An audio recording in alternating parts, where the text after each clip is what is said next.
ver como as moças se vestem aqui do véu. Aqui é um típico restaurante árabe. Aqui, mostra a comidinha agora. Assim, eles colocaram vários tipos de acompanhamentos. Mostra a minha, Até papai. a beterraba tem pimenta, tudo é pimentado.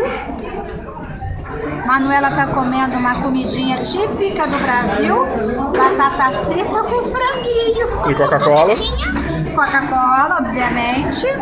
E nós aqui temos um suco de limão acompanhando. Até a beterraba tem pimenta. Cogumelo? Cogumelo com pimenta.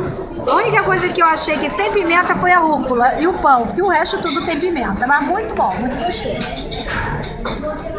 E as moças ao fundo todas vestidas a caráter. Apertar a coisa. Tchauzinho. Brasileiras? A carne também não tem pimenta.